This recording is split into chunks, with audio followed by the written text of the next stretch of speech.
Good morning student.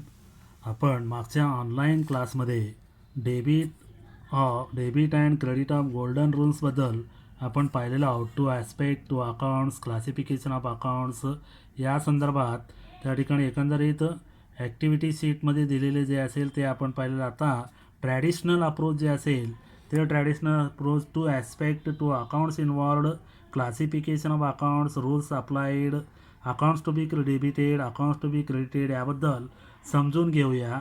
आता हे page number 26 यामध्ये analysis of transaction by applying rules of debit and credit म्हणजे traditional approach म्हणजे काय, जुनी जी पद्धत आहे त्या जुनी पद्धतीप्रमाणे त्या ठिकाणी एकंदरीत ट्रान्झॅक्शनमध्ये दोन अकाउंट असतात, दोन इफेक्ट असतात म्हणजेच बाजू, आणि ते अकाउंट कुठले असतील, क्लासिफिकेशन ऑफ अकाउंट्स, आणि त्या क्लासिफिकेशन ऑफ अकाउंट्स ज्यावरून ते अप्लाइड जे असेल रूल्स ॲप्लिकेशन करायचा. डेबिट आणि क्रेडिट रूल्स ॲप्लिकेशन म्हणजे काय, पर्सनल अकाउंट, रिअल अकाउंट आणि नॉमिनल अकाउंटचे जे रूल्स आपण पाहिलेले ते रूल्स या ट्रान्झॅक्शननुसार कुठले रूल्स अप्लाइड होतात त्याबद्दल आपण पाहणार आहोत. आणि या ठिकाणी डेबिट आणि क्रेडिट, कुठल्या अकाउंटला डेबिट आणि कुठल्या अकाउंटला क्रेडिट या संबंधी या ठिकाणी 26 नंबर पेजवर त्या ठिकाणी एक उदाहरण दिलेलं आहे ते पहा. आता या ठिकाणी कॉलम्स आहेत transactions, two aspects, effects, two accounts involved, classification of accounts, rules applied, accounts to be debited, accounts to be credited.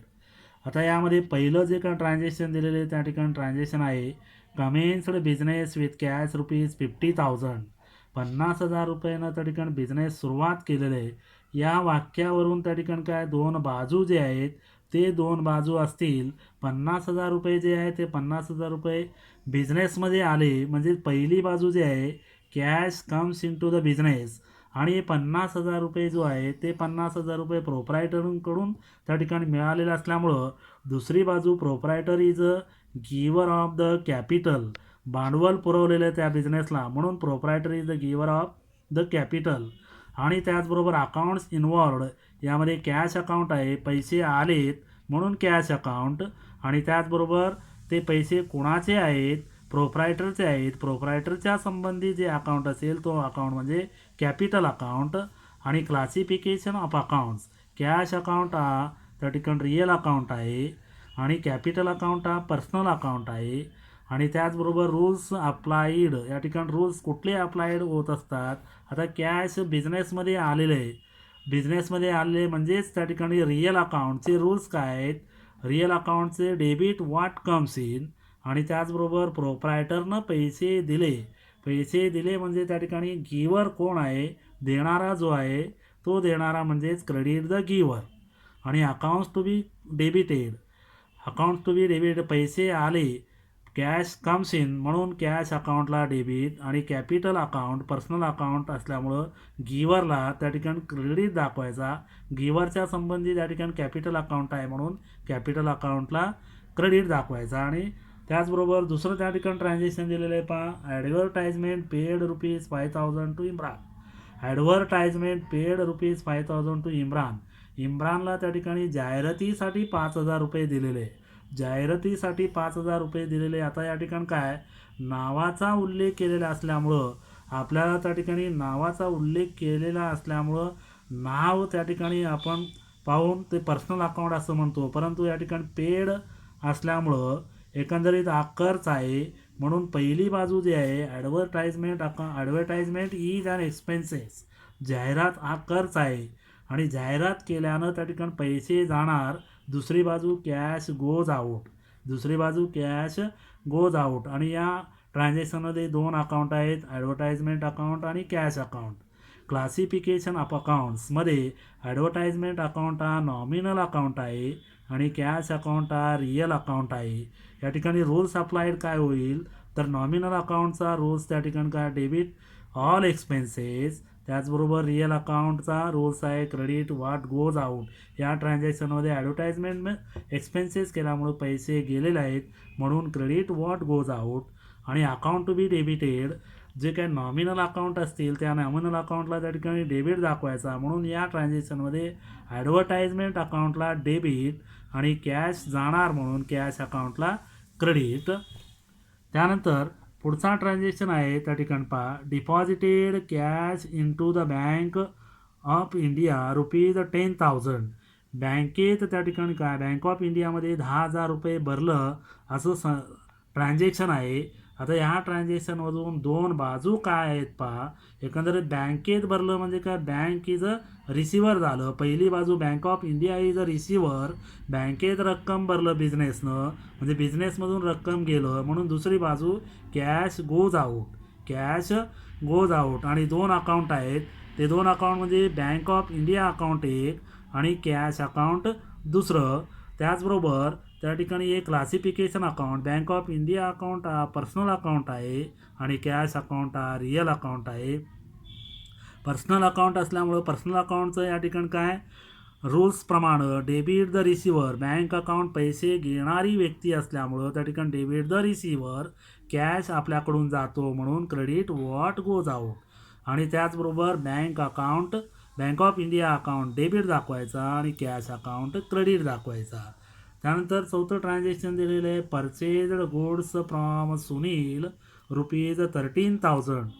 या ठिकाणी ट्रान्झॅक्शन दिलेलं आहे पहा, सुनीलकडून 13,000 रुपयाचा माल खरेदी केला.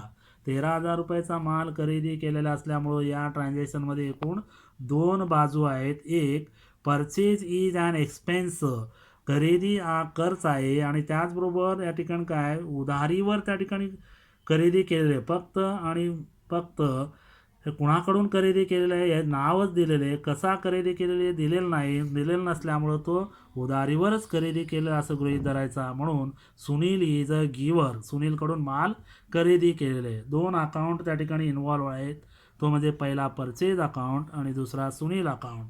परचेज अकाउंट हा नॉमिनल अकाउंट आहे, सुनील अकाउंट हा पर्सनल अकाउंट आहे. त्याचबरोबर नॉमिनल अकाउंट परचेज अकाउंट असल्यामुळं या ठिकाणी रूल्स अप्लाइड होणार, डेबिट ऑल एक्सपेन्सेस. आणि सुनील अकाउंट हा पर्सनल अकाउंट असल्यामुळं क्रेडिट द गिव्हर त्या ठिकाणी येईल. आणि account to be debited, purchase account debit आणि सुनील अकाउंट क्रेडिट.